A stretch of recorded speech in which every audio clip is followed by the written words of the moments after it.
एक नगर में एक राजपूत युवक रहता था। वह बहुत ईमानदार था और सीधा साधा व्यक्ति भी, पर भगवान ने उसको इतना धन नहीं दिया था कि वह आराम की जिंदगी गुजार सकता।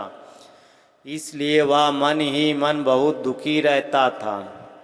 अंत में अपने मित्र की राय से वह राजा के दरबार में पहुंचा। राजा ने उससे कुछ प्रश्न पूछे और उसे अपने यहाँ ही नौकर रख लिया। कुछ ही दिनों में उसने अच्छे अच्छे काम किए और राजा का दिल जीत लिया। राजपूत युवक का नाम जीत सिंह था। राजा के यहाँ से उसको काफ़ी धन दिया जाता था, इसलिए उसकी आर्थिक दशा अच्छी हो गई। उसने कोमल कुमारी नाम की एक युवती से विवाह कर लिया। विवाह के बाद उसने अपना मकान बना लिया और आराम से जीवन बिताने लगा। कोमल कुमारी एक जादूगर की शिष्या थी। जादूगर ने उसे अनेक प्रकार की विद्याएं सिखा दी थी। एक दिन जीत सिंह राज दरबार से लौटा तो उसने देखा कि उसकी पत्नी अग्नि के सामने बैठी हुई कोई जप कर रही थी। वह आग में हावी डालती हुई कहती स्वाहा। यह देखकर जीत सिंह के मुख से चीख निकल गई। कोमल कुमारी ने तुरंत मंत्र पढ़ना बंद कर दिया और वह पति की ओर दौड़ी। वह यह देखना चाहती थी कि उसके पति को अचानक क्या हो गया। तभी जीत सिंह ने कहा, यह तुम क्या कर रही हो? इसे बंद करो। इसे देखकर जाने क्यों मेरा दम घुटता है। कोमल कुमारी बोली, इससे डरने की कोई बात नहीं है। हे प्राणनाथ, मैं तंत्र के द्वारा दुष्टों को सजा देती हूँ। आप निश्चिंत रहें, आपको कोई कष्ट नहीं होगा। लेकिन एक बात याद रखिए, जिस राजा के दरबार में आप नौकरी करते हैं उसकी रानी भी बहुत बड़ी जादूगरनी है। जीत सिंह को अपनी पत्नी की बात सुनकर बड़ा आश्चर्य हुआ। उसने पूछा, लेकिन तुम्हें यह सब कैसे मालूम? कोमल कुमारी ने उत्तर दिया, जादू के बारे में जितनी बातें रानी जानती है उतनी ही मैं भी जानती हूँ। मैंने अपनी अलौकिक शक्ति के बल से इस बात का पता लगाया है। आज ही रात को रानी अपने भाई से मिलने के लिए सेतु पर्वत पर जाने वाली है। पर इसमें बुराई क्या है? जीत सिंह ने कहा, हर एक बहन को अधिकार है कि वह अपने भाई से मिलने के लिए जाए। कोमल कुमारी बोली, इसमें बड़े रहस्य की बात है। रानी का भाई एक बड़ा तांत्रिक है, इसलिए राजा नहीं चाहता कि वह अपने भाई से मिले। मगर रानी उस तांत्रिक भाई से चुपके चुपके मिलती रहती है।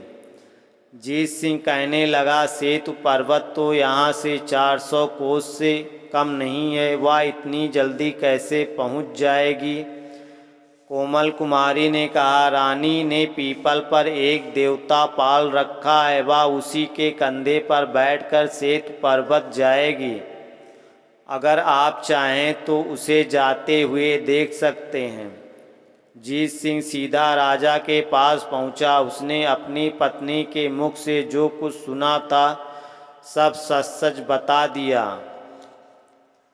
यह सुनकर राजा अवाक रह गया। फिर उसने इस सच्चाई का पता लगाने के लिए उपाय सोचा।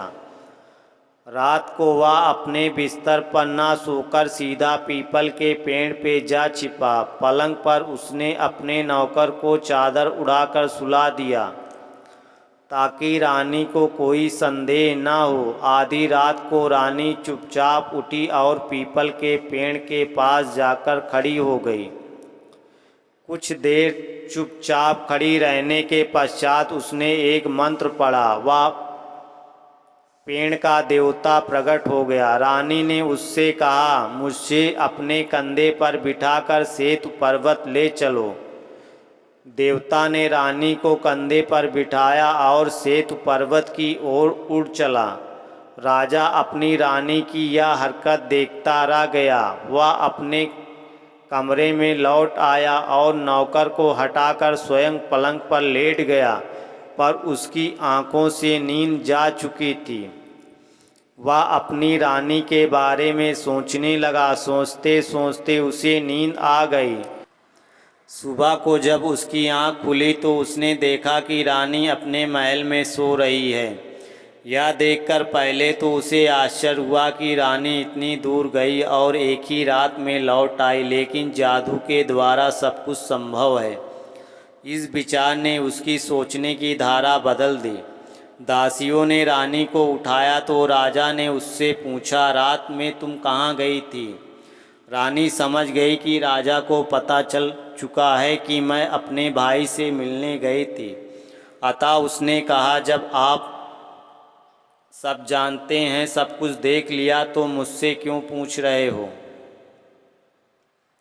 इतना सुनते ही राजा को क्रोध आ गया। उसने रानी के गाल पर एक तमाचा मारते हुए कहा, जब हमने मना कर दिया था फिर भी क्यों तुमने इतनी बड़ी गलती की? रानी अपने गाल पर हाथ रखकर कुछ देर आंसू बहाती रही। राजा ने कहा, आज के बाद यदि तुमने फिर ऐसी गलती की तो ऐसा दंड दूंगा कि उसे हमेशा याद रखोगी।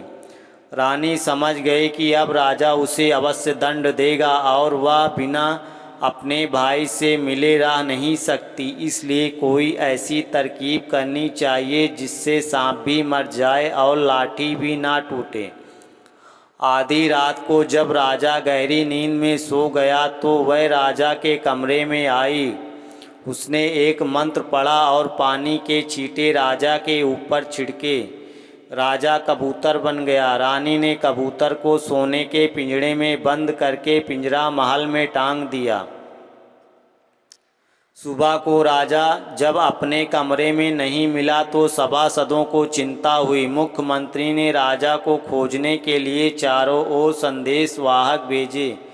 संदेशवाहक खोजकर लौट आए, पर राजा का कहीं पता नहीं चला।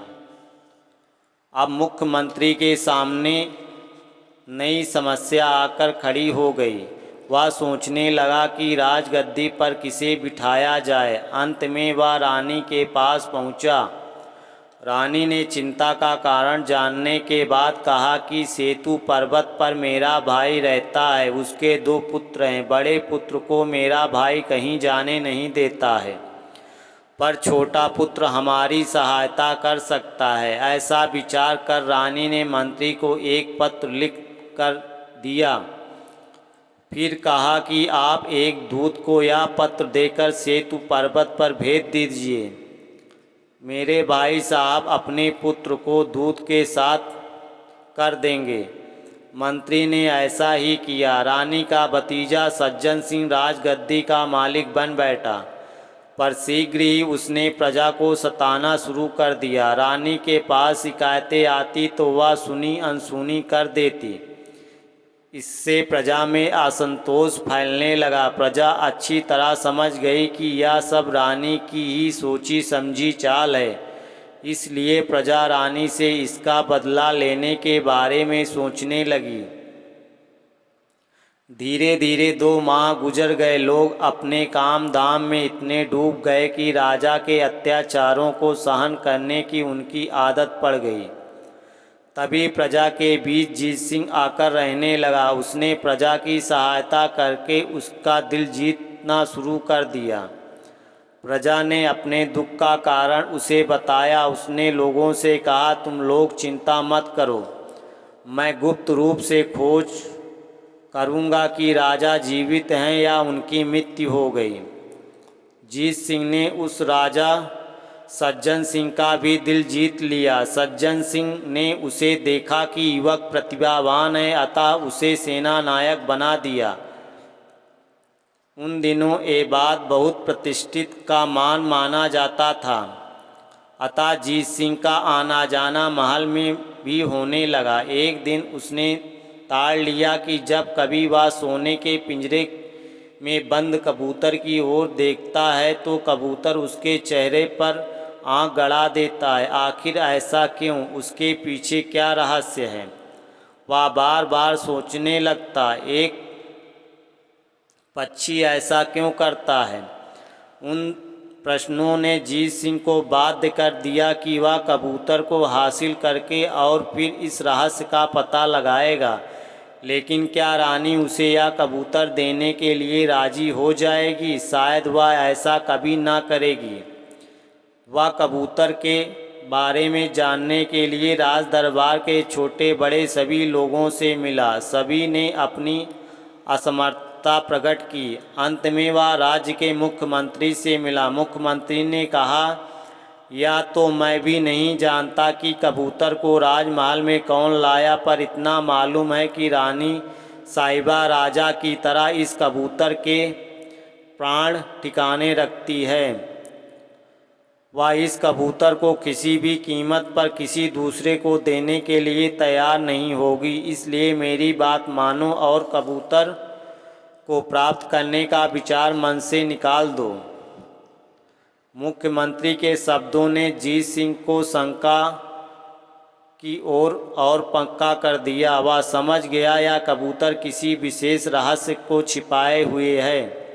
अतः उसने मन ही मन प्रतिज्ञा की मैं इस कबूतर को प्राप्त करके रहूँगा। संयोग से दूसरे दिन पड़ोसी राजा ने सज्जन सिंह के नगर पर चढ़ाई कर दी। राज्य के मंत्री, सैनिकों और सेना नायकों ने बड़ी वीरता के साथ शत्रु का सामना किया, लेकिन जीत सिंह ने ऐसी वीरता और पराक्रम का प्रदर्शन किया कि शत्रु की सेना मैदान छोड़कर भाग खड़ी हुई। जीत सिंह ने शत्रु राजा को पकड़ लिया। फिर उसे नए राजा के सामने पेश किया गया। नए राजा ने अपनी मंत्री परिषद से परामर्श किया और शत्रु के साथ कैसा व्यवहार किया जाए। राजा की पत्नी, जो एक जादूगरनी थी और नए राजा की बुआ थी, कहने लगी, जीत सिंह, इस शत्रु को तो हम जो कुछ सजा देंगे उसे सारी प्रजा देखेगी, मगर हम तुमसे बहुत खुश हैं। तुमने हमारे राज्य की रक्षा की है। हम तुम्हें मुँह मांगा इनाम देना चाहते हैं। बोलो, तुम्हें क्या चाहिए? जीत सिंह ने एक नज़र बड़े दरबार पर डाली, फिर बोला, रानी, यदि आप मुझे कुछ देना ही चाहती हैं तो सोने का वह पिंजरा मुझे दे दीजिए जिसमें वह कबूतर बंद है। जीत सिंह की मांग सुनकर रानी संकट में पड़ गई, लेकिन वह वचन दे चुकी थी। अतः उसने कबूतर सहित सोने का वह पिंजरा जीत सिंह को दे दिया। जीत सिंह कबूतर को लेकर अपने घर आया। कबूतर अभी भी उसकी ओर गौर से देख रहा था। अचानक जीत सिंह की नज़र कबूतर के गले में पड़ी एक जंजीर पर पड़ी। दूसरी जंजीर सोने की थी। जीत सिंह ने पिंजरे में हाथ डालकर कबूतर के गले में से धागे की जंजीर खोल दी। देखते देखते कबूतर गायब हो गया और उसकी जगह एक सुंदर वस्त्र पहने हुए एक राजा आकर खड़ा हो गया। फिर उसने पूछा, आप कौन हैं और कबूतर के रूप में आप कैसे हो? राजा ने बताया कि मेरा नाम मेमन सिंह है और मैं इसी राज्य का स्वामी हूँ। नए राजा की बुआ मेरी पत्नी है, उसी ने मुझे कबूतर बनाया था। फिर उसने सारी घटना का वर्णन किया। जीत सिंह ने राजा से कहा, महाराज, अभी आप रानी के सामने प्रकट न हों, वरना वह फिर आपको कबूतर बना देगी। मैं जैसा बताता जाऊँ, आप वैसा ही करते जाइए। इतना कहकर जीत सिंह ने राजा को गुप्त मार्ग से महल के बाहर निकालकर अपने घर भेज दिया। इसके बाद वह अपने गुरु के पास पहुंचा। उसने गुरुजी के सामने हाथ जोड़कर रानी के सब काम बताए। फिर कहा, गुरुजी, कोई ऐसी तरकीब बताइए जिससे रानी मारी जाए। गुरुजी ने बताया कि रानी की जान महल में पूर्व दिशा की ओर गाड़ी कील में है। वह कील रानी के महल की दीवार में गाड़ी हुई है। यदि कोई आदमी कील को उखाड़कर तुरंत आग में डाल देगा तो रानी का सारा जादू समाप्त हो जाएगा और वह तुरंत तड़प तड़प कर मर जाएगी। जीत सिंह रानी के कमरे में जाने का बहाना ढूंढने लगा। एक दिन रानी ने महल में भोजन का आयोजन किया। जीत सिंह को रानी के कमरे में जाने का अवसर मिल गया। वह कमरे में प्रवेश करके सीधा कील की ओर बढ़ा। उसने कील ढूंढकर उखाड़ लिया, फिर उसे आग में डाल दिया। देखते देखते रानी तड़प तड़प कर मर गई। दूसरे दिन राजा ने जीत सिंह की सहायता से नए राजा को भी मार कर भगा दिया। अचानक यह परिवर्तन देखकर प्रजा बड़ी खुशी हुई। अत्याचारी राजा और रानी का अंत देखकर लोगों ने जगह जगह उत्सव मनाए। जब राजा सब तरफ से निश्चिंत हो गए तो उन्होंने जीत सिंह का सार्वजनिक अभिनंदन किया। जीत सिंह राजा से विदा लेकर अपने नगर को चल दिया। हमारी कहानी कैसी लगी, अच्छी लगी तो प्लीज़ सब्सक्राइब कमेंट ज़रूर करें। धन्यवाद।